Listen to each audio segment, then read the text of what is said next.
ओम गणेशाय नमः। ओम नमः शिवाय। मैं निखिल ज्योतिषाचार्य आप सभी का मेरे चैनल पर पुनः स्वागत करता हूं। आशा करता हूं कि आप सभी स्वस्थ होंगे। महादेव की कृपा आप सभी पर सदैव बनी रहे। ये वीडियो मकर यानी कि कैप्रिकॉर्न के लिए अत्यंत विशेष है, क्योंकि वीडियो है अक्टूबर, नवंबर, दिसंबर 2024 के त्रैमासिक राशिफल के बारे में। कैसा रहेगा साल का आखिरी 3 महीने का कालखंड। मेरे चैनल पर विस्तृत रूप से मासिक राशिफल आते हैं, साप्ताहिक राशिफल आते हैं, ग्रहों की गोचरीय स्थिति पर भी यथासंभव मैं वीडियो बनाता ही हूँ। लेकिन ये जो त्रैमासिक राशिफल होते हैं ये बहुत विशेष होते हैं, क्योंकि जो व्यक्ति ज्योतिष के द्वारा या ज्योतिष के मार्गदर्शन के द्वारा अपने जीवन को थोड़ा सा प्लान करना चाहता है, ये समझना चाहता है कि आने वाले 3 महीनों के कालखंड में ग्रहों की स्थिति में क्या क्या बदलाव हो रहे हैं, क्या अच्छा हो सकता है संभावितः जिसका फ़ायदा उठाया जा सके, क्या बुरा हो सकता है जिससे बचा जा सके। और यकीन मानिए, अगर हम अक्टूबर, नवंबर, दिसंबर की बात करें, जो साल का आखिरी क्वार्टर है, तो इसमें ग्रहों की स्थिति में बहुत बदलाव आ रहे हैं। कुछ अगर हाइलाइट्स ही मैं बताऊं आपको, तो अक्टूबर में ही ग्रहण लगेगा 2 अक्टूबर को, जो आपके भाग्य स्थान में लगेगा। बृहस्पति वक्री हो जाएंगे, और क्योंकि वो आपके लग्न को देख रहे हैं तो उनका इम्पैक्ट आपके ऊपर बहुत पड़ेगा। सूर्य नीच के हो जाएंगे अक्टूबर में, मंगल नीच के हो जाएंगे अक्टूबर में। नवंबर तक आते आते शनि मार्गी होंगे, बुध वक्री हो जाएंगे, और दिसंबर में तो बहुत सारे ग्रहों का वक्र प्रभाव हो जाएगा, क्योंकि मंगल भी वहाँ पे वक्री हो जाएंगे। तो बहुत कुछ घटने वाला है इस 3 महीने में, और उन सभी चीज़ों की विवेचना करने की कोशिश करूँगा मैं अपने स्तर पर। क्या अच्छा क्या बुरा हो सकता है, सब कुछ समझाने का प्रयास करूँगा। यदि आपकी लग्न राशि या चंद्र राशि मकर है, दोनों ही गाइडेंस के लिए इस राशिफल को देख सकते हैं। मैं पुनः समझाना चाहूँगा कि आप यदि ये बोलेंगे कि मेरी लग्न राशि मकर है तो मेरे लिए अलग से राशिफल बना के दीजिए, मेरी चंद्र राशि मकर है तो मेरे लिए अलग राशिफल बना के दीजिए, नहीं हो सकता, वो पॉसिबल टेक्निकली नहीं है। जहाँ से आपको ज़्यादा सूट करता है वहाँ से देखिए। मेरा क्या मानना है कि लग्न राशि से देखेंगे तो अच्छा है, नहीं पता तो चंद्र राशि से देख सकते हैं। शुरू करते हैं इस अत्यंत महत्वपूर्ण राशिफल का अक्टूबर के महीने के साथ। कुछ बहुत विशेष उपाय वीडियो के अंत में हमेशा की तरह बताऊँगा। शुरू करते हैं अक्टूबर के महीने के साथ। अक्टूबर का महीना एक ऐसा महीना है जहाँ पे बहुत सारे ग्रहों में बदलाव आएंगे और ग्रहों की स्थिति और परिस्थिति में बदलाव आएंगे। सबसे पहले तो 2 तारीख को यहाँ पे ग्रहण लगेगा आपके नवम भाव में, यानी कि 9th हाउस में, भाग्य स्थान में। एक होता है ग्रहण दोष, जो ज्योतिषी लोग बोलते हैं कि आपका चंद्रमा ग्रहण दोष युक्त है, सूर्य ग्रहण दोष युक्त है। वो कब होता है? जब कुंडली में सूर्य या चंद्रमा राहु केतु के बीच में होते हैं। एक ग्रहण लगता है जो खगोलीय घटना होती है, और इसका भी प्रभाव अवश्य जीवन पर होता है, क्योंकि ये ऐसा समय होता है जब एक पर्टिकुलर डिग्री पर राहु केतु सूर्य चंद्रमा होते हैं, तभी वो ग्रहण युक्त बन पाते हैं। चंद्र ग्रहण का प्रभाव करीबन 1 महीने तक व्यक्ति की मानसिकता पर देखा जाता है, लेकिन जो सूर्य ग्रहण है वो तो आने वाले 6 महीने के लिए आपके जीवन की पटकथा या बैकग्राउंड तय करता है। अब यहाँ पर आपके नवम भाव में ग्रहण लग रहा है, सूर्य ग्रहण, तो इसका कुछ अच्छा प्रभाव और कुछ बुरा प्रभाव भी होगा। पहले अच्छे प्रभाव की बात कर लेते हैं। यहाँ पर 9th हाउस में आपका ग्रहण लग रहा है, ये धार्मिक दृष्टिकोण से बहुत अच्छा है। हो सकता है आने वाले कुछ टाइम में आपके अंदर एक धार्मिक परिवर्तन आए, धर्म के प्रति आपकी रुचि जागे, और नवम भाव में ग्रहण लग रहा है, यानी कि आने वाले कुछ महीनों में आपको बड़े धार्मिक स्थलों पर जाने का अवसर प्राप्त होगा। इसके साथ ही जब भाग्य स्थान में ग्रहण लगता है तो इसका मतलब ये बिल्कुल नहीं समझना चाहिए कि भाग्य साथ नहीं देगा, ये गलत विवेचना है। ग्रहण अपने आप में एक बहुत पावरफुल चीज़ है। ग्रहण का केवल नेगेटिव एस्पेक्ट नहीं देखना चाहिए, क्योंकि आप देखिए यहाँ पर ग्रहण में 4 सबसे महत्वपूर्ण ग्रह, सारे ही ग्रह महत्वपूर्ण होते हैं, लेकिन राहु केतु, चंद्रमा और सूर्य, इनका प्रभाव एक जगह पर आ जाता है। और यहाँ पर तो आपके भाग्येश भी, यानी कि बुध भी साथ में बैठे हैं। इसका अर्थ क्या है? भाग्य बदलेगा, भाग्य साथ देगा। अब यहाँ पर जब ग्रहण लगता है तो नॉर्मल तरीकों से रिजल्ट नहीं मिलते। तो यहाँ पे भाग्य बदलने का अर्थ क्या होगा कि आप जिस प्रकार से किसी चीज़ में कुछ उपलब्धि प्राप्त करना चाहते थे, आप जिस प्रकार से कुछ रिजल्ट पाना चाहते थे, भाग्य उस तरह से तो आपको नहीं देगा, लेकिन रास्ते बदलकर, मौके बदलकर, संभावनाओं को बदलकर आपको अच्छे रिजल्ट देगा। यानी कि अगर आप इस ग्रहण का फ़ायदा उठाना चाहते हैं तो जो लाइफ में चेंजेस इस टाइम पे आएंगे, जो नई अपॉर्चुनिटीज़ आएंगी, जो नए रास्ते खुलेंगे, जो शायद थोड़े से टफ हो, उनको आपको अपनाना होगा। भाग्य स्थान में ग्रहण यही बताता है कि व्यक्ति का भाग्य तो खुलता है, लेकिन उस तरीके से नहीं जिस तरह से वो एंटिसिपेट करता है। थोड़ा सा आपको अपने कंफर्ट जोन से निकलना पड़ेगा, थोड़ा सा आपको नॉर्मल से हटकर कुछ करना पड़ेगा, तभी इस सूर्य ग्रहण का प्रभाव आपको अच्छा प्राप्त होगा। ये धार्मिक चेतना के लिए बहुत अच्छा है, आध्यात्मिक चेतना के लिए बहुत अच्छा है, और कहीं ना कहीं आपका इन सारी चीज़ों के प्रति जो एक आस्था है आपकी, वो बढ़नी स्टार्ट हो जाएगी। ये ऐसा समय होता है जब एक नास्तिक व्यक्ति भी थोड़ा सा धर्म के प्रति रुचि रखता है। वैसे भी ग्रहण वाला जो दिन होता है वो बहुत विशेष होता है। कोई भी अगर साधना व्यक्ति करता है, तंत्र साधना, मंत्र साधना, वहाँ पे ग्रहण की जो प्रबलता है वो बहुत बढ़ जाती है। आप कोई भी व्यक्ति जो साधना में है वो ग्रहण वाले दिन अवश्य कुछ ना कुछ साधना करेगा, क्योंकि शास्त्र क्या कहते हैं, उस दिन का फल कई गुना मिलता है। इवन एक साधारण सा मंत्र भी उस दिन बहुत पावरफुल हो जाता है, और उसकी सिद्धि बहुत आराम से हो जाती है। इसलिए मैंने कहा ना कि ग्रहण को नेगेटिव नहीं समझना चाहिए। लेकिन जैसा मैं हमेशा से बताने का प्रयास करता हूँ, ज्योतिष में कोई भी चीज़ प्योर नेगेटिव या प्योर पॉजिटिव नहीं होती। हर चीज़ का positive as well as negative impact होता है। तो जब नवम भाव में ग्रहण लगेगा तो सबसे पहला इम्पैक्ट क्या होगा, आपके अपने बॉसेस से बहुत मतभेद हो सकते हैं, आर्ग्यूमेंट्स हो सकते हैं। और क्योंकि यहाँ पर बुध भी इन्वॉल्व है, जो 9th हाउस के स्वामी हैं नवम भाव के, और वो भी ग्रहण में प्रभावित हो गए, यानी कि अगर बहस होती है तो बहुत बड़े इंटेंसिटी से होगी, उसको कंट्रोल करना मुश्किल हो सकता है आपके लिए। तो अपने बॉसेस से थोड़ा बच के रहिएगा। ये पिताजी की सेहत के लिए बिल्कुल अच्छा नहीं होता। अगर आपके घर में आपके पिताजी की सेहत ऑलरेडी ख़राब चल रही थी तो बहुत ध्यान दीजिएगा। और इसके साथ ही यहाँ पे घर में भी संबंध बिगड़ सकते हैं, आपके अपने पिताजी से संबंध बिगड़ सकते हैं, बॉसी से नहीं, कलीग से भी यहाँ पे प्रॉब्लम उत्पन्न हो सकती है। और यहाँ पर अगर हम देखें तो मंगल का प्रभाव भी है, और मंगल ये जो ऑफिस वाली उग्रता है उसको बढ़ा सकते हैं, क्योंकि मंगल खुद 6ठे भाव में है, जो कार्य क्षेत्र का एक भाव है। तो जहाँ मैंने पॉजिटिव चीज़ें बताई, वहीं पर यहाँ पर नेगेटिव इम्पैक्ट भी हो सकता है। जो स्टूडेंट्स हायर स्टडीज़ करना चाहते थे, या कुछ रिसर्च बेस्ड स्टडीज़ करना चाहते थे, या कर रहे हैं ऑलरेडी, उनको यहाँ पर कुछ बहुत अच्छा प्राप्त हो सकता है। और क्योंकि यहाँ पर इतने सारे ग्रह नवम भाव में हैं, और ये सारे ग्रह बैठकर तीसरे घर को देखेंगे, कुछ यात्राएं जो आप जीवन में करना चाहते थे, वो जीवन की रुकी हुई यात्रा हो या कोई फिजिकल जर्नी हो, उनको भी आप यहाँ पर आगे बढ़ा पाएंगे। तो अच्छा है, भाग्य का साथ थोड़े अलग प्रकार से मिलेगा, लेकिन बॉसेस और पिताजी, इन दोनों से संबंध बिगड़ सकते हैं। पिताजी की सेहत के लिए बुरा प्रभाव इसका पड़ सकता है। किसी भी धार्मिक वस्तु, धार्मिक पुस्तक, धार्मिक व्यक्ति का यहाँ पे निरादर ना करें। वैसे तो कभी भी नहीं करना चाहिए। आपको कुछ पता नहीं, उसका मतलब ये नहीं कि वो सत्य नहीं है। अधिकतम यही होता है, स्पेशली जो यंगस्टर्स होते हैं, उनको पता नहीं होता कई चीज़ें, लेकिन उनको राय हर चीज़ के बारे में रखनी पड़ती है, स्पेशली धर्म और बाकी जो विद्याएं होती हैं उनके बारे में। तो जब आपको पता हो तब उसके बारे में राय रखना अलग चीज़ होती है। वैसे ही किसी चीज़ के बारे में नहीं पता तो निरादर नहीं करना चाहिए। तो यहाँ पर धार्मिक चीज़ें, धार्मिक वस्तुओं का बिल्कुल भी निरादर मत कीजिएगा। जो लोग गुरु की प्राप्ति चाह रहे थे, अब गुरु मिलना कोई बहुत आसान चीज़ नहीं होती। आज कहते हैं कि एक टाइम पे भगवान मिल जाएंगे, लेकिन सही गुरु नहीं मिलेंगे। लेकिन जब नवम भाव में ग्रहण लगता है तो कोई गुरु तुल्य व्यक्ति आपको मिल सकता है। अब लोग कहते हैं गुरु नहीं मिलते, तो गुरु नहीं मिलते तो शिष्य भी कहाँ पहले जैसे हैं। जब पहले गुरु वैसे थे तो शिष्य वैसे थे, आज ना शिष्य वैसे है तो ना गुरु वैसे मिलेंगे। और शिक्षा और दीक्षा के भी अलग अलग पैमाने होते हैं। दीक्षा भी सात्विक, तामसिक और राजसिक होती है। तो आज के टाइम में जब शिष्य तामसिक हैं तो गुरु भी उनको तामसिक ही प्रकार के मिलेंगे। तो मतलब ये है कि प्योर गुरु या पूरी तरह से कोई गुरु का मिलना आज के टाइम में बहुत मुश्किल है। लेकिन अगर कोई गुरु तुल्य व्यक्ति ही आपको मिल जाए, जो आपको कुछ मार्गदर्शन जो आपको चाहिए, वैसा कोई व्यक्ति अगर आप ढूंढ रहे थे, अवश्य कोई गुरु तुल्य व्यक्ति आपको मिल सकते हैं। अब बात करते हैं 9 अक्टूबर की। गुरु वक्री हो जाएंगे, उल्टा चलना शुरू कर देंगे। कोई भी ग्रह जब वक्री होता है तो बहुत स्ट्रांग हो जाता है, और क्योंकि वो आपके तीसरे घर के भी स्वामी हैं, जो उपचय भाव है, तो यहाँ पे तो उनकी स्ट्रेंथ और बढ़ जाएगी। 12वें घर के स्वामी है, पंचम में वक्री हो गए। अगर स्टूडेंट्स जिनका विदेश में जाने का कार्य नहीं पूर्ण हो रहा था, उनको लाभ मिलेगा।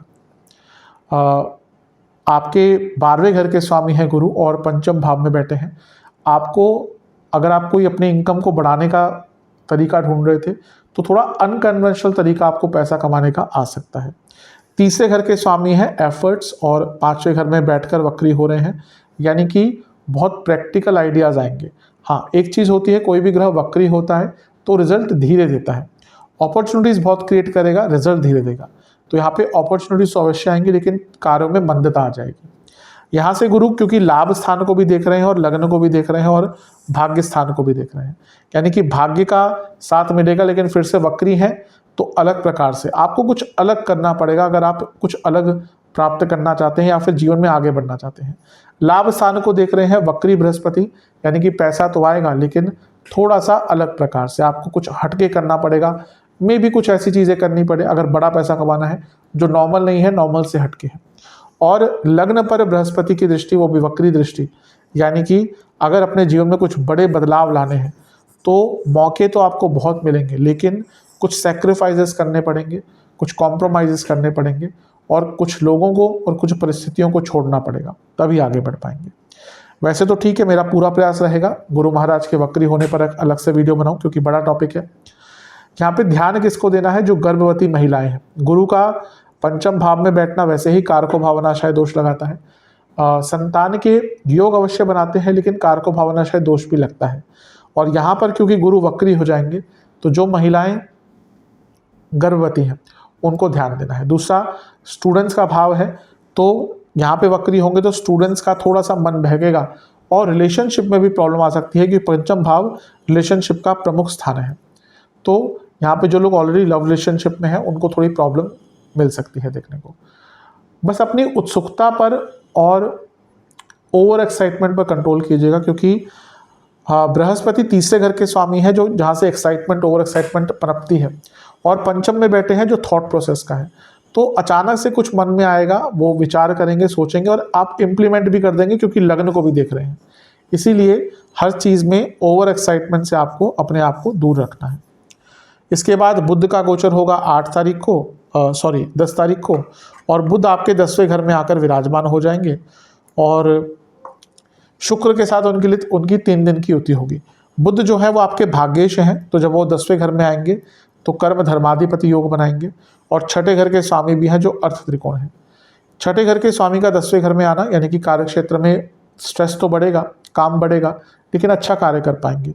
कुछ दिनों के लिए उनकी शुक्र के साथ युति, यानी कि कार्य क्षेत्र में पैसा बढ़ सकता है, इवन प्रमोशन के भी कुछ योग आपके यहाँ पे बन जाते हैं। और क्योंकि बुध नवम भाव के स्वामी है तो जो बॉसेस से थोड़ी अनबन हुई थी वो थोड़ी बहुत शांत होगी, ज़्यादा नहीं लेकिन थोड़ा बहुत प्रभाव पड़ेगा। यहाँ पे अगर आप ट्रांसफर्स ढूंढ रहे थे अपने कार्य क्षेत्र में तो आपके ट्रांसफर के योग बन जाते हैं। भाग्य स्थान के स्वामी का 10वें में आना यानी कि कर्मों को भाग्य का साथ मिलेगा, तो ये आप अपने कार्य क्षेत्र में भी लगा सकते हैं। और 10वें भाव को तो हम कर्म स्थान कहते हैं, यानी कि जीवन के हर एरिया में आपको भाग्य का साथ मिलेगा।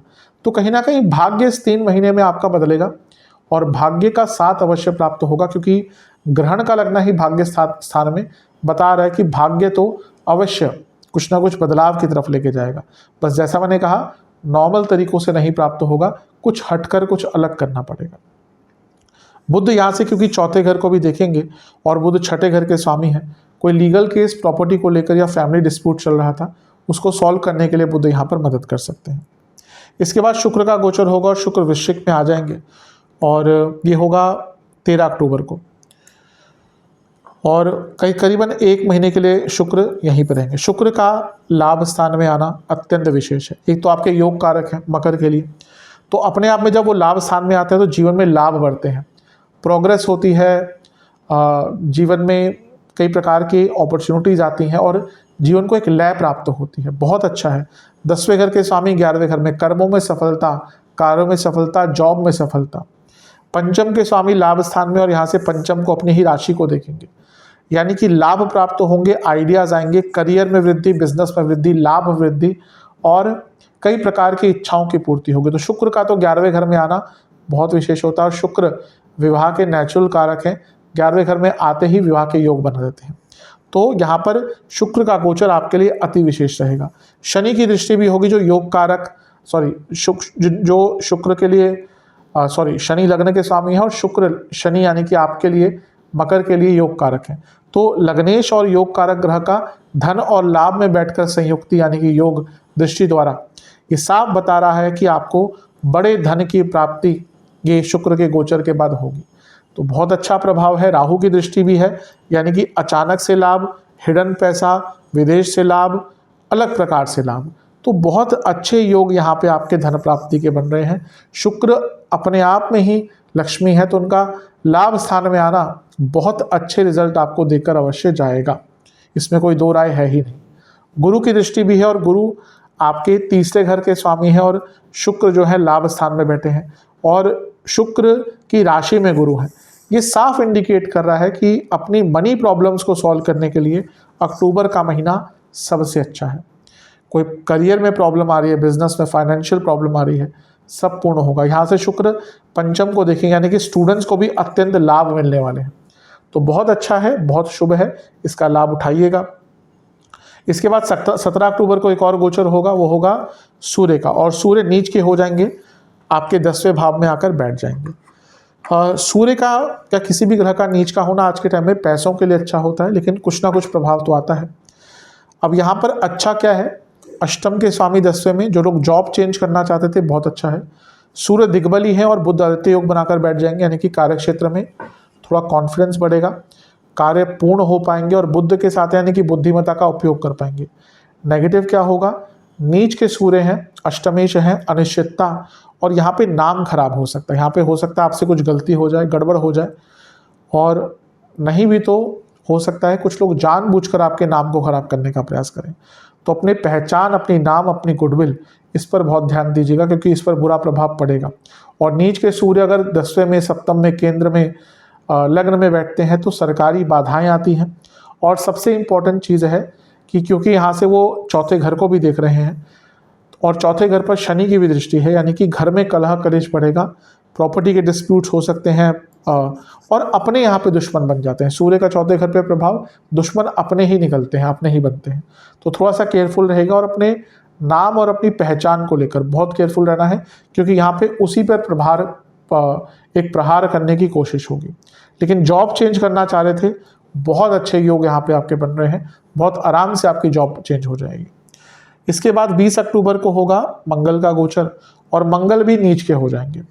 मंगल आपके सप्तम भाव में आकर नीच के हो जाएंगे, और विशेषता यह है कि अब मंगल यहाँ से हिलेंगे नहीं पूरे साल तक, क्योंकि वक्री हो जाएंगे और जनवरी तक आते आते पतित भी हो जाएंगे।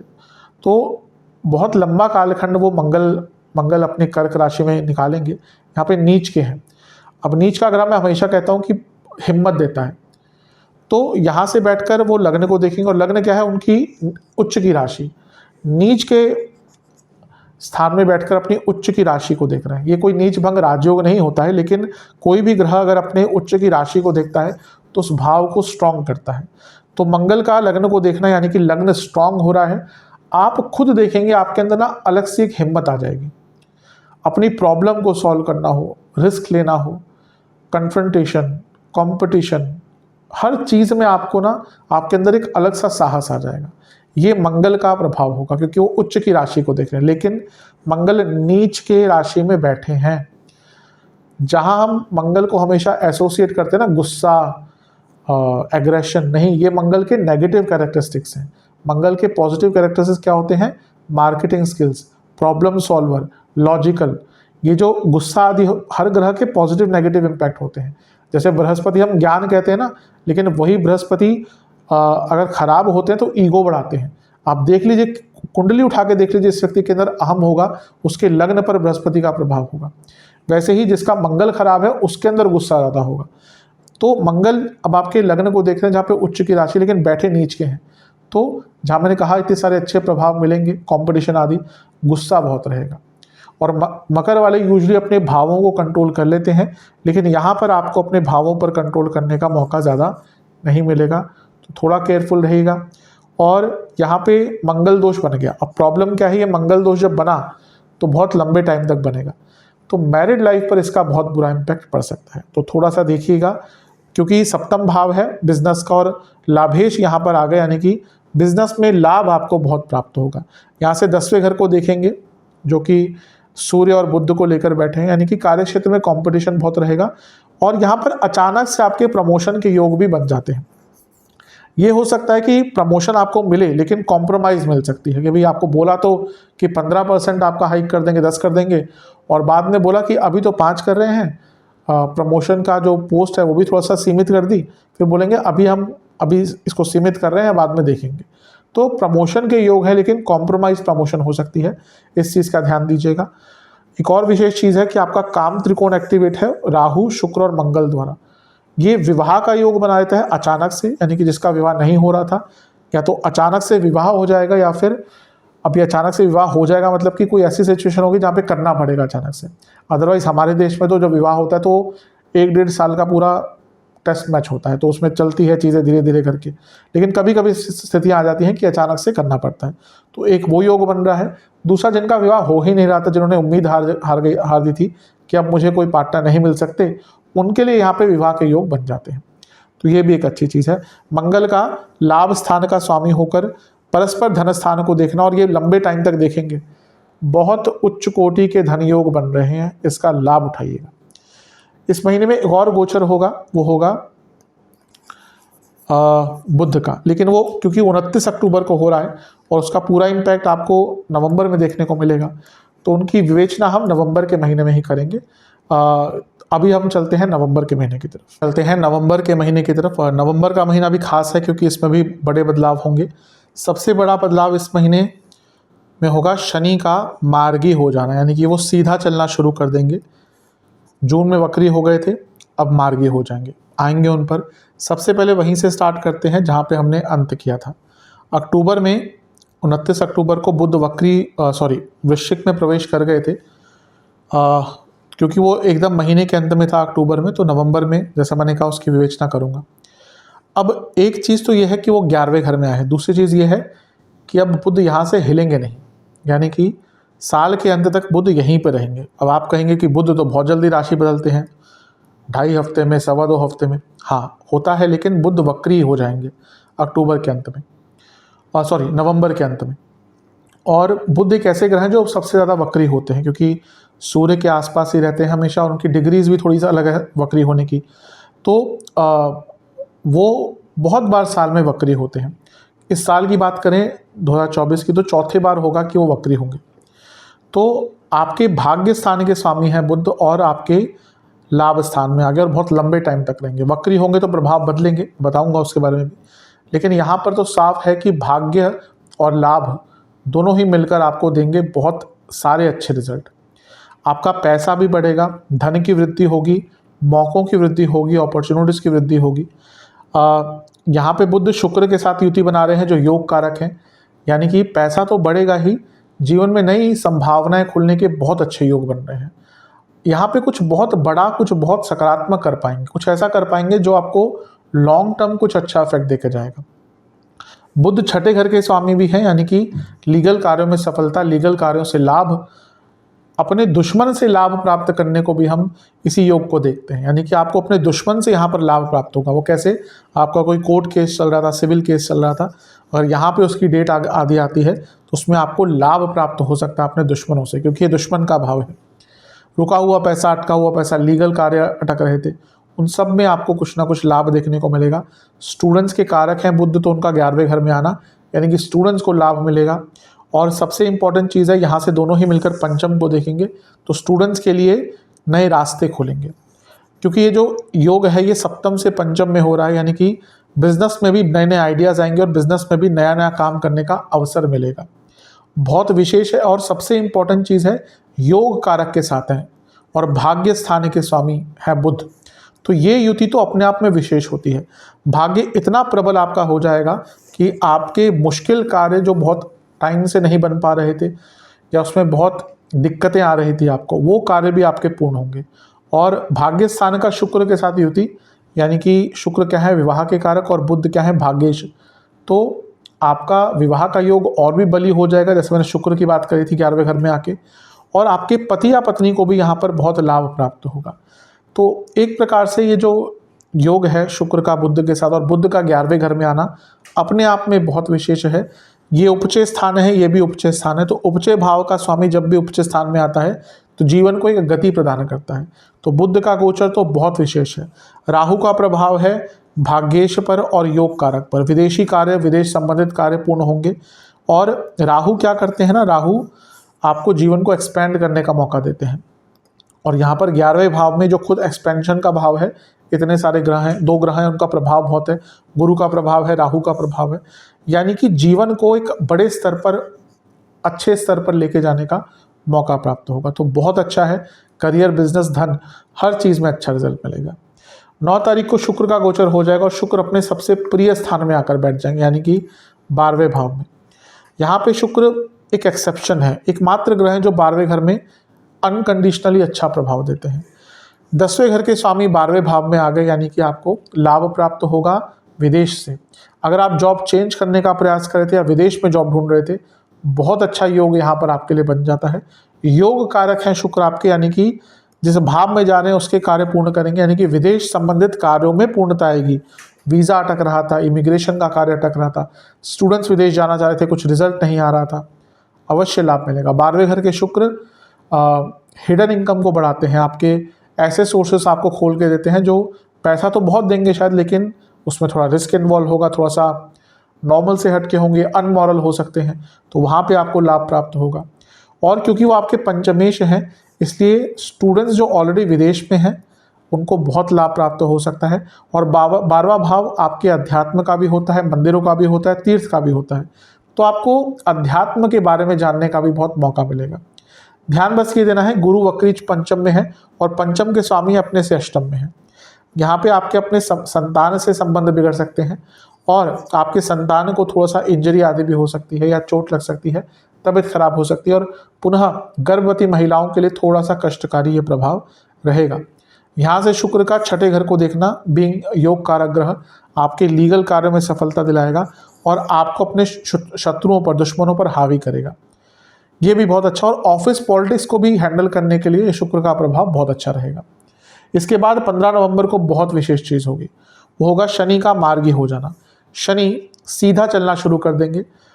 जनवरी के अंत में वक्री हुए थे, 29 जनवरी को, जून में, 29 जून को, और अब मार्गी हो जाएंगे। अब अच्छी चीज़ है कि तो एक तो आपके लग्नेश मार्गी हो जाएंगे। आप पिछले कुछ समय से अपने आप को बहुत बंधा हुआ सा महसूस कर रहे होंगे, आपको लग रहा होगा कि बहुत कुछ करना है लेकिन कुछ कर नहीं पा रहे होंगे, थोड़ा सा सेहत पर बुरा प्रभाव पड़ा होगा और हर चीज़ में मंदता आ गई होगी। वो यही थी, इसका कारण यही था कि शनि आपके वक्री हो गए थे। अब शनि मार्गी हो जाएंगे और उनका जो ये कुछ दिनों का गोचर बचा है कुंभ में, वो भी आपको जाते जाते कुछ अच्छा रिजल्ट देके जाएगा। शनि आपके लग्नेश हैं, तो इसलिए ऐसा नहीं कि बहुत बुरे हैं आपके लिए, लेकिन हाँ, वक्री थे तो बुरा प्रभाव आता ही। और मकर और कुंभ दोनों ही शनि की राशियाँ हैं, लेकिन उनकी प्रिय राशि कुंभ है। मकर को हम शनि की एक नकारात्मक राशि कहते हैं। तो कभी कभी नेगेटिव प्रभाव शनि का आता है, किस रूप में? डिप्रेशन के रूप में, चीज़ों के डिले के रूप में, एक बहुत उदासीनता आ जाती है जीवन में। तो ये सारे प्रभाव आपने देखे होंगे, अब इससे निकलने का मौका मिलेगा। और धन स्थान में है शनि और धन स्थान के स्वामी हैं, यानी कि कुछ लॉन्ग टर्म धन के संबंध में आपको करने का मौका मिलेगा। और यहाँ पर क्योंकि शनि धन स्थान को छोड़कर जाने वाले हैं, आपको धन के मामले में कोई बहुत अच्छा रिजल्ट देकर अवश्य जाएंगे। तो एक बहुत अच्छा यहाँ पे प्रभाव शनिदेव का दिख रहा है, इसका लाभ उठाइएगा। पैसे कमाने के लिए तो पूरा ही 3 महीने का कालखंड अच्छा है, भाग्य भरपूर साथ देने वाला है भौतिक जीवन को अलग स्तर पर लेके जाने के लिए। ये अर्थ त्रिकोण है, यानी कि कार्य क्षेत्र में भी रुके हुए कार्य पूर्ण होंगे और सैलरी बढ़ने की भी उम्मीद या एक्स्ट्रा पैसा कमाने की उम्मीद कार्य क्षेत्र से आपकी और बढ़ जाती है। ध्यान बस ये देना है कि शनि मार्गी हुए हैं तो उनके अंदर ऊर्जा होगी, अपनी वाणी पर कंट्रोल रख लेंगे तो अच्छा है। और क्योंकि मंगल भी यहाँ से देख रहे हैं, ये तो मार्गी हो गए लेकिन ये वक्री तरफ जा रहे हैं, ये दिसंबर में वक्री हो जाएंगे, तो वाणी पर बहुत कंट्रोल, खर्चों पर कंट्रोल, गलत जगह पे इन्वेस्टमेंट पे कंट्रोल। कोई बहुत बड़ा प्रॉपर्टी आदि में इन्वेस्ट यहाँ पर करने से बचिएगा, क्योंकि मंगल वक्री भी होने वाले हैं। मैं ये नहीं कह रहा कि छोटी मोटी प्रॉपर्टी, लेकिन कभी कभी होता है व्यक्ति बहुत कुछ बड़ा प्रॉपर्टी में इन्वेस्ट कर रहा होता है, करोड़ों की बात कर रहा हूँ, तो वहाँ पर थोड़ा सा आपको केयरफुल रहना है, क्योंकि कुछ गड़बड़ भी हो सकती है। वाणी को लेकर बहुत केयरफुल रहना है, उग्रता भी होगी वाणी में और क्लैरिटी की कमी भी होगी और उसका भी बुरा प्रभाव पड़ सकता है। कुटुंब में संबंध थोड़े से बिगड़ सकते हैं, क्योंकि मंगल का प्रभाव है, बातचीत खराब हो सकती है, उसके कारण कुटुंब में रिलेशन बिगड़ सकते हैं। इसके बाद 16 नवंबर को एक और गोचर होगा सूर्य का, और सूर्य वृश्चिक में आकर बैठ जाएंगे, यानी कि आपके 11वें भाव में। सूर्य का 11वें घर में आना बहुत अच्छा है। उपजे भाव में सूर्य का रिजल्ट बहुत अच्छा होता है, और यहाँ पर पुनः बुध आदित्य योग बन गया, और आपके अष्टमेश और नवमेश साथ में आ गए लाभ स्थान में। तो अचानक से कोई हिडन सोर्सेज ऑफ इनकम आपके खुलेंगे, और आपको अचानक से कोई बहुत बड़ा लाभ यहाँ पर हो सकता है। अगर हम यहाँ पे देखें तो आपके जो धनेश हैं वो भी लाभ स्थान को देख रहे हैं, यानी कि शनि, और अभी अभी मार्गी हुए हैं, और अष्टमेश यानी कि सूर्य वो धनुष आपके लाभ स्थान में आ गए। तो ये साफ इंडिकेट कर रहा है कि अचानक से कोई बहुत बड़े धन की प्राप्ति आपको यहाँ पर हो सकती है। स्पेकुलेटिव मार्केट्स हो, अब जो विदेश में रहते हैं उनके लिए लॉटरी हो या कुछ और, वहाँ पे तो बहुत सोर्सेज होते हैं अचानक धन प्राप्ति के, तो वहाँ पे आपको वृद्धि प्राप्त हो सकती है। लेकिन 11वें घर में सूर्य, बुध और शनि की दृष्टि, अगर आप अपने काम में कुछ हेरा फेरी करते हैं तो यहाँ पर सरकारी बाधाएं आ सकती हैं। बिजनेस है तो बहुत केयरफुल रहेगा, कोई नोटिस आ सकता है। शनि दूसरे घर के राजदंड देते हैं, तो कोई राजदंड आपको भुगतना पड़ सकता है, यानी कि सरकार से कोई प्रॉब्लम, सरकार से कोई नोटिस, कोई टैक्स, कोई चालान, कुछ ऐसी चीज़ें आपको देखने को मिल सकती है। तो थोड़ा सा यहाँ पर केयरफुल रहेंगे तो आपके लिए बहुत अच्छा रहेगा। अदरवाइज देखा जाए ये सूर्य का गोचर आपके लिए बहुत अच्छा रिजल्ट देकर जाएगा। लाभ बढ़ता है जब सूर्य 11वें घर में आते हैं, और यहाँ से पूरा प्रकाश उनका पंचम पे रहेगा, यानी कि आपकी सोच भी बहुत पॉजिटिव हो जाएगी और नए नए आइडियाज आपको आएंगे। बुध आदित्य योग बन रहा है 11वें घर में, यानी कि स्टूडेंट्स को तो लाभ ही लाभ मिलेगा, करियर में भी इसका अच्छा प्रभाव जैसे मैंने कहा मिलेगा। ये पुनः एक योग बना रहा है कि अगर आपको जॉब चेंज करनी है तो मेरे हिसाब से अक्टूबर, नवंबर, दिसंबर तीनों ही महीने आपके लिए बहुत अच्छे हैं। जिनकी जॉब बहुत सालों से भी चेंज नहीं हो पा रही थी ना, उनका भी ये जो 3 महीने का कालखंड है, स्पेशली नवंबर का, वहाँ पे आपकी जॉब चेंज हो सकती है। तो समय तो बहुत अच्छा है, इसका अवश्य आपको लाभ उठाना है। वाणी पे कंट्रोल करना है। नसों की प्रॉब्लम तंग कर सकती है इस महीने ज़्यादा, और जिनको बीपी की प्रॉब्लम है थोड़ा सा ध्यान देने की आवश्यकता है। अब चलते हैं दिसंबर के महीने की तरफ। दिसंबर का महीना बहुत विशेष है क्योंकि यहाँ पे बहुत ग्रहों का वक्र प्रभाव हो जाएगा, जिसमें से मंगल इस महीने वक्री होंगे, आएंगे हम उन पर। सबसे पहले बुध की बात करते हैं। 29 नवंबर को बुध वक्री हो गए होंगे। मैंने नवंबर में उनकी चर्चा नहीं करी क्योंकि उनका प्रभाव ज़्यादा दिसंबर से होगा।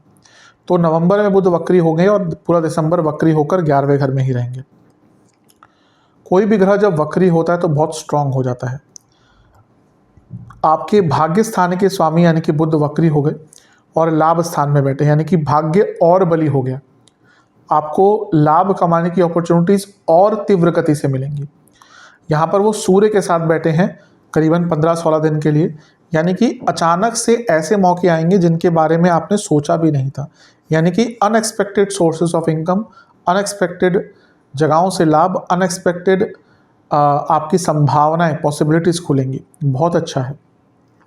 छठे घर के स्वामी हैं और स्ट्रांग हो गए, वो भी सूर्य के साथ बैठे, यानी कि कोई लीगल कार्य अटक रहा था, कोई ऐसा पछड़ा था जिसमें फंस के रह गए थे, उससे निकलने का यहाँ पे मौका मिलेगा। 11वें घर में सूर्य बुध की युति बुध आदित्य योग बनाती है और वक्री बुध हो गए, यानी कि वक्री बुद्धि हो गई, तो अपने प्रॉब्लम्स के सॉल्यूशन बाय हुक या बाय क्रुक निकाल लेंगे। सारी अच्छी चीज़ें हैं, लेकिन कभी भी केवल एक दृष्टिकोण से ज्योतिष में नहीं देखना चाहिए। ये सब अच्छा हो रहा है, वक्री गुरु की दृष्टि भी है और बुध बुद्धि के कारक हैं, और ये तो ठीक है, फिर भी संभाल लेंगे, इनको नहीं संभाल पाएंगे। राहु की दृष्टि बुध पर और वक्री बुध पर। बुध क्या है? बुद्धि के कारक। राहु क्या है? इल्यूजन, भ्रम, झूठ, फरेब, नाटक, नौटंकी, सब कुछ राहु है।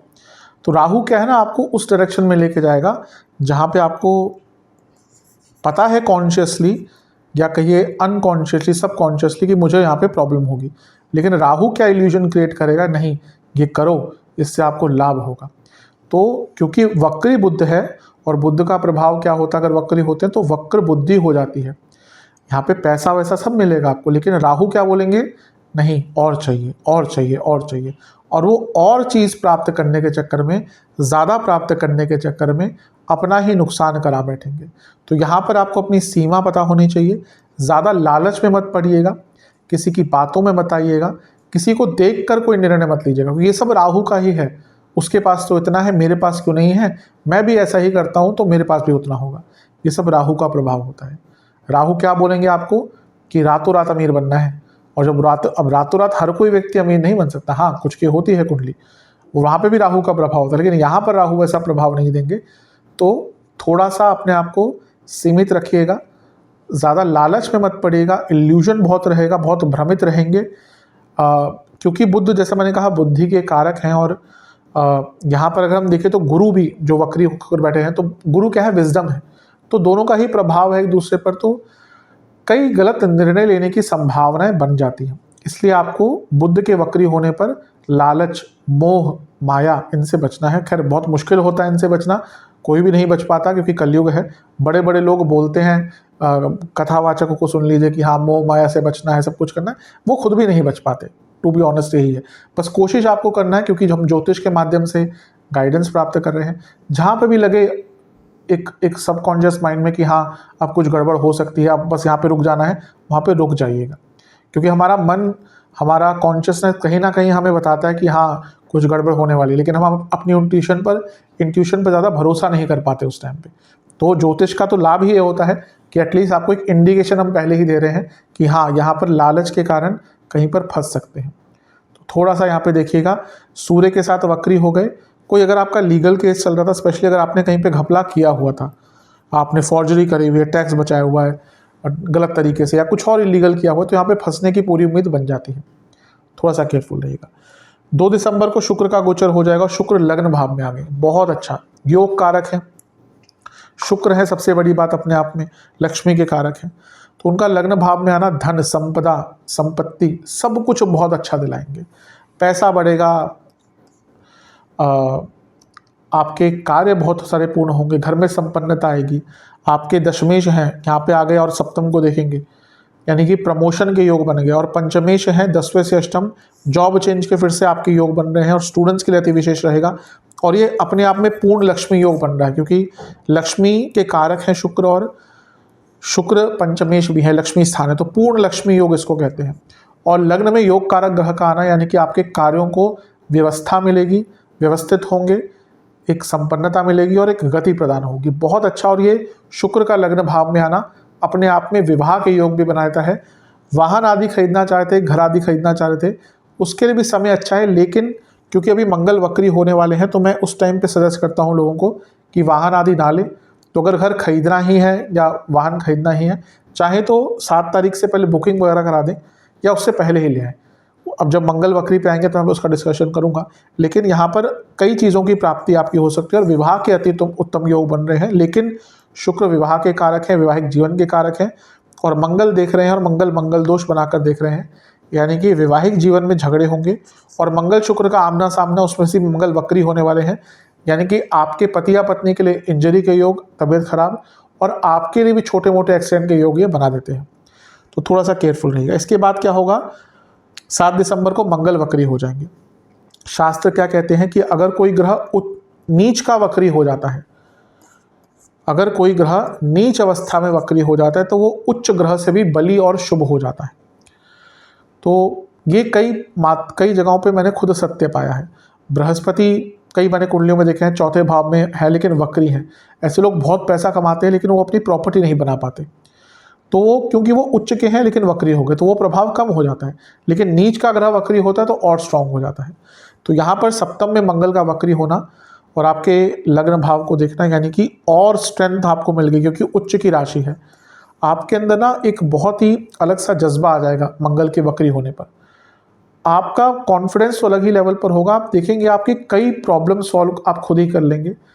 कंपटीशन हो उसमें सफलता, मार्केटिंग का कार्य करते हैं उसमें सफलता, अपनी बातों को लोगों के सामने रखना है उसमें सफलता, और एक अपनी अलग छवि बनानी है उसमें सफलता। बहुत अच्छा रिजल्ट यहाँ पर मंगल के कारण आपको मिलेगा, क्योंकि मंगल बहुत स्ट्रांग हो गए हैं। यहाँ पर अगर हम देखें आपके लग्न पर, आपके लग्नेश पर, दोनों पर ही वक्री ग्रहों का बहुत प्रभाव है। और कितने वक्री ग्रह यहाँ पर रिजल्ट देंगे। गुरु वक्री हैं, मंगल वक्री हो गए 7 दिसंबर को, बुध वक्री हो गए, ठीक है। अब लग्न पर देखें तो मंगल की दृष्टि, गुरु की दृष्टि, दोनों ही वक्री हैं। और लग्नेश पे देखें तो मंगल की दृष्टि, यानी कि लग्न और लग्नेश दोनों ही वक्री ग्रहों के प्रभाव में हैं। और अगर हम टोटलिटी में देखें तो राहु भी वक्री ही होते हैं और केतु भी वक्री ही होते हैं, ये हमेशा ही उल्टे चलते हैं। तो नवग्रहों में से 5 ग्रह वक्री हैं और इसमें से कई ग्रहों का प्रभाव लग्न पर, लग्नेश पर है। तो ये जीवन में बहुत बड़े बदलाव लाने की तरफ इंडिकेट करता है। आप वो चीज़ें जो बहुत सालों से ट्राई कर रहे थे बदलाव लाने की, नहीं ला पा रहे थे, इससे अच्छा टाइम मिल ही नहीं सकता। आप 3 साल से ट्राई कर रहे हैं जॉब चेंज कर लूँ, जॉब चेंज कर लूँ, दिसंबर में अवश्य मौका आएगा। आप बहुत वर्षों से सोच रहे हैं कि भाई जॉब तो कर रहा हूँ, साथ में एक बिजनेस स्टार्ट कर लूँ छोटा सा, नहीं कर पा रहे थे, दिसंबर से अच्छा महीना नहीं मिलेगा आपको। मंगल शुक्र देख रहे हैं एक दूसरे को, वक्री हैं, मैरिड लाइफ में प्रॉब्लम चल रही थी, हर बार सोचते थे कि डाइवोर्स ले लूँ, डाइवोर्स ले लूँ, एक क्लैरिटी आ जाएगी। कई बार ऐसा होता है कि व्यक्ति बस खिंचता चला जाता है। मैं ये नहीं कह रहा कि डाइवोर्स कोई अच्छी चीज़ है, लेकिन समय बदल रहा है, समाज बदल रहा है। आज के टाइम में लोग पहले की तरह नहीं कि वो एडजस्ट कर लें, और सही भी है क्यों एडजस्ट करना। अगर लगता ही नहीं कि सामने वाला व्यक्ति में बदलाव आएंगे या फिर फ्यूचर में कुछ बदलेगा, तो अपने जीवन को क्यों कष्टकारी वे में चलाना। जीवन एक ही मिलता है, अगर आपका साथ ही अच्छा नहीं है तो जीवन बहुत मिजरेबल हो जाता है। तो अगर आप ऐसे वैवाहिक जीवन में थे जहाँ पे आप हमेशा दुविधा में थे कि मैं डाइवोर्स लूँ या ना लूँ, तो यहाँ पे क्लैरिटी आ जाएगी। या तो आपको 100% श्योर हो जाएगा कि मुझे लेना है डाइवोर्स, या फिर कोई चेंज आपको दिख जाएगा कि हाँ अब थोड़ी संभावना है चीज़ें ठीक करने की। तो ये भी एक प्रकार से अच्छा है। और पूरे अपने व्यक्तित्व को, अपने छवि को, अपने आपको ऑर्गेनाइज करना, वैसे मगर वाले बहुत ऑर्गेनाइज होते हैं, लेकिन अपने आप को और पूर्णता की तरफ लेके जाना, ये वक्री ग्रहों का प्रभाव रहेगा। लेकिन इतने वक्री ग्रह हैं, बहुत संभावना आएंगी, लेकिन मैं हमेशा एक चीज़ कहता हूँ, वक्री ग्रह मतलब स्लो, तो कार्य थोड़े स्लो आपके अवश्य होंगे। ओवरऑल बहुत अच्छा है, लेकिन वैवाहिक जीवन पर इसका बुरा प्रभाव जैसा मैंने कहा पड़ेगा। वक्री मंगल है, मंगल दोष शुक्र को देख रहे हैं, वैवाहिक जीवन में काफ़ी प्रॉब्लम्स इसके कारण आ सकती हैं। थोड़ा सा अपने नाम को लेकर भी ध्यान दीजिएगा, यहाँ पे आपका नाम खराब करने का पुनः प्रयास होगा। और मंगल शुक्र का एक दूसरे को देखना वाहन दुर्घटना के भी योग बनाते हैं, क्योंकि आपका लग्न इन्वॉल्व है और लग्नेश इन्वॉल्व है, तो थोड़ा सा यहाँ पे केयरफुल रहने की आवश्यकता है। इसके बाद सूर्य का गोचर होगा और सूर्य आपके 12वें घर में आ जाएंगे, और ये होगा 15 दिसंबर को। सूर्य का 12वें घर में आना वैसे तो बहुत अच्छा नहीं होता, लेकिन विपरीत राजयोग बनाएंगे तो ये अच्छा है। आपको कई नए मौके मिलेंगे, प्रॉब्लम सॉल्व करने का मौका मिलेगा। जो सरकारी बाधाएं जैसा मैंने कहा आई थी वो भी सॉल्व कर पाएंगे, और विपरीत राजयोग बनाते हुए 6ठे घर को देखेंगे, यानी कि कंपटीशन हो, दुश्मन हो, सब पर हावी रह पाएंगे, तो बहुत अच्छा है। और अचानक से विदेश का कुछ कार्य आपका अटक रहा था, स्पेशली वीज़ा आदि का कार्य या कोई लीगल कार्य, वो भी आपका पूर्ण हो सकता है। अच्छा है, लेकिन सेहत का ध्यान दीजिएगा, क्योंकि सूर्य का 12वें घर में आना यानी कि इम्यूनिटी कम होती है और उसका बुरा प्रभाव पड़ सकता है। सूर्य के गोचर के आसपास हड्डियों की प्रॉब्लम, नसों की प्रॉब्लम, नेत्र विकार, एसिडिटी, लिवर, ये सारी प्रॉब्लम तंग कर सकती है। तो ओवरऑल देखा जाए तो दिसंबर का महीना बहुत बड़े बदलाव लाने का है, बहुत कुछ बदलेगा। उसको कैसे अपने जीवन में इम्प्लीमेंट करना है, ये आपके कर्मों पर, आपके कॉन्शियसनेस पर होगा। ज्योतिष के द्वारा मार्गदर्शन लेकर अवश्य आप अपने जीवन में बदलाव ला सकते हैं। एक और बदलाव होगा वैसे इस महीने, शुक्र का आपके धन स्थान में चले जाना 28 दिसंबर को, लेकिन उसका कोई इस महीने इम्पैक्ट रहेगा नहीं, तो मैं वो जनवरी जब बनेगी वीडियो तब उस पर इंडिकेट करूँगा। ओवरऑल ये 3 महीने का कालखंड आपके लिए बहुत अच्छा है। कुछ ऑब्वियसली अच्छी चीज़ें हैं तो बुरी भी होंगी, इन सब की विवेचना मैंने कर दी है, तो अवश्य सारी चीज़ों का ध्यान दीजिएगा। उपाय की बात कर लेते हैं। उपाय की बात करते हैं, ये उपाय आप किसी भी दिन कर सकते हैं वीडियो देखने के बाद। अगर संभव हो तो सैटरडे को कीजिएगा, यानी कि शनिवार को। नहीं समय मिलता तो किसी भी दिन कर सकते हैं, और ये उपाय एक बार ही करने हैं। कोशिश कीजिएगा सारे उपाय एक ही दिन हो जाए, नहीं कर पाएँ तो अलग अलग भी कर सकते हैं। पहला उपाय क्या है, शनिदेव के मंदिर जाना है, तिल का तेल, सरसों का तेल दान में देना है। 5 सरसों के तेल के दिए प्रज्वलित कर शनिदेव को अर्पण करने हैं, और हर दिए में कुछ काले तिल के दाने होने चाहिए। फिर वहाँ बैठकर आपको ओम छाया पुत्राय नमः मंत्र का 108 बार जाप करना है। दूसरा उपाय, आपको महादेव के मंदिर जाना है, एक गुलाब के पुष्प की माला अर्पण करनी है, 5 प्रकार के फलों का भोग लगाना है महादेव को, 2 घी के दिए प्रज्वलित करने हैं और महादेव को अर्पण करने हैं, और ओम त्रिलोकेशाय नमः, ओम त्रिलोकेशाय नमः मंत्र का आपको 108 बार जाप करना है। फिर आपको हनुमान जी के मंदिर में कुछ हनुमान चालीसा की पुस्तकों का दान करना है, और किसी भी गौशाला में चारे की व्यवस्था करनी है। ये उपाय कर लेंगे, अवश्य आपका जो 3 महीने का कालखंड है अच्छा जाएगा। आशा करता हूँ वीडियो आपके काम आएगी। चैनल पर नए हैं सब्सक्राइब कीजिए, वीडियो को लाइक कीजिए। मिलता हूँ अगली वीडियो में, तब तक के लिए ओम नमः।